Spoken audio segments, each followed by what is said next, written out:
I just finished seeing the best game of the season. Paris Saint-Germain versus Bayern Munich. This was the game of the year, bro. And the year's not even over. We still have the World Cup. We still have the next season of the next seasons of like the Premier League, the French League, all that. This is the game of the year, 5-4. And you're telling me that the next PSG game tomorrow, next PSG game, the next Champions League game tomorrow is Arsenal versus Atletico Madrid? No, no, no, no, no, no, no, no, no. We're going to be sleeping. We're going to be sleeping for this game. You're telling me, like, they set the bar up high. This is the standard of soccer that we should be seeing, bro. Every weekend, bro. Every weekend.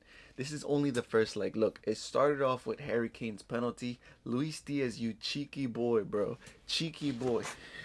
He saw that the defender was going to slide tackle him, and he puts his foot in there, beating him to the ball. Penalty, however you like it, it's a penalty. But Harry Kane scores on the spot, and then PSG answers back with 2 goals, bro. 2 goals. Kvaratskhelia and João Neves. The smallest guy on the pitch scores on you from a corner kick. That can't happen, bro. And then when it was looking glim, it turns into 4-2. Michael Olise did score a nice goal, but then PSG answers with a 4-2 scoreline. And when you thought it was over, it was a 5-2. At that point, I really thought it was over. I'm like, damn, PSG really got away with it. Bayern have no chance anymore, and Bayern answers back with 2 goals of their own. This was the best game of the season. That Harry Kane pass to Luis Diaz, beautiful. Like that, I've seen that so many times at Tottenham, where Harry Kane drops into the number 10 row and just dinks it over the defense and gives it to Son Heung-min, and he finishes. But this time it was Luis Diaz. Let's look at some of the stats. Here we go. We got 14 shots for PSG. They had more shots, but on target it was Bayern Munich with 7. Possession wise, it was 54-46. Passes 490 to 390. The passing accuracy is pretty low for both teams, 86 to 85. And you could tell that their passing accuracy was lower because this is a more attacking football. So it seems like the less accurate passes you get, the more goals you're going to get. But at the same time, the more goals you're going to get scored on, because that's really what we saw here. We saw a team get scored on 5 times and the other team get scored on 4 times. I wouldn't blame the defense at all, to be honest. It's just that there was so much attacking football, and it's almost like a small field type of game where you know you can score a goal. You know there's going to be a lot of goals because there's so much counterattack. There's only so much a defense could defend and the goalkeeper can try to save. There wasn't really a goalkeeper error. I didn't really see any really big mistakes from defenders. You didn't really see that. But what it was just so much attacking football, so much countering attacking football. There was a lot of 1v1s, a lot of 2v1s, a lot of interceptions. Defense for me played well. People may say otherwise, but I really saw it well. Let's look at the lineup. If you didn't see this game, I don't know what you were doing. I understand if you're working, but if you're working and you're at a job, you have to tell your boss, I'm going to the bathroom. I gotta do this for a second. Hell, get your boss into the game. There's so many people that were sports betting on this game too. A lot of people made money. If you bet on PSG to win, but with all these players to score like Ousmane Dembele, Kvaratskhelia, Harry Kane, Michael Olise, Luis Diaz, that is insane. Look, I don't know where Safonov, he came from a Russian league, and I don't know. I think like a Russian team, and I don't know where he's now the number 1 PSG goalkeeper. I wouldn't say he's top world class. PSG could do better, but they did have Donnarumma, and you could tell that's missing a little bit. Marquinhos, Hakimi did come off the game with a little bit of knot on his hamstring. Hopefully it's nothing crazy. Pacha was playing. Nuno Mendes, another one that got a little bit of knock on his hamstring. So that's two fullbacks that might be injured for your next leg.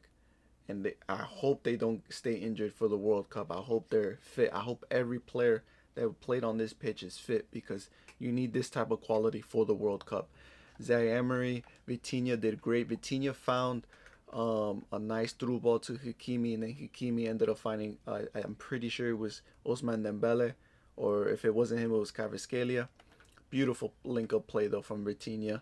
Dembele up on top, Desiree Doué, Kvaratskhelia, of course. And now for Bayern Munich, it was Harry Kane, Michael Olise, Jamal Musiala, Luis Diaz. Jamal Musiala, I felt like he ghosted a little bit. Like he tried to do his dribbling. He's just not up to his peak yet. He still recently just came back from an injury. He's still not there yet.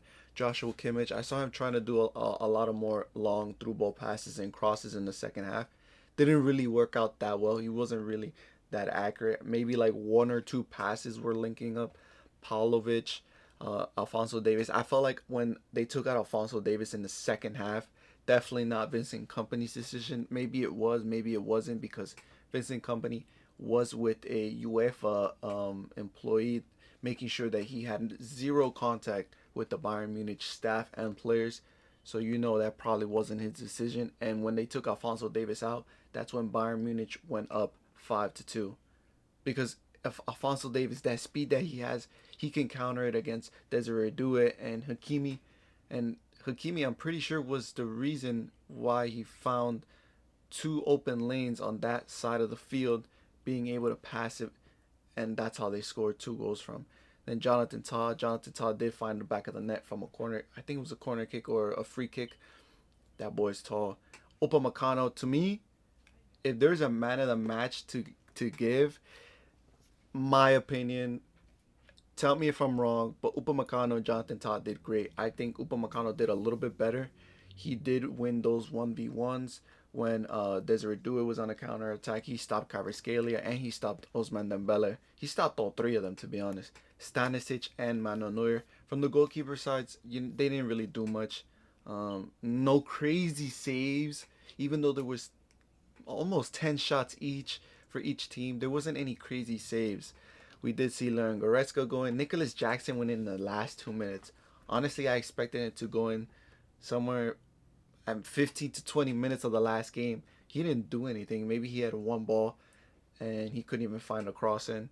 He didn't even have a chance to play. Limer was also in.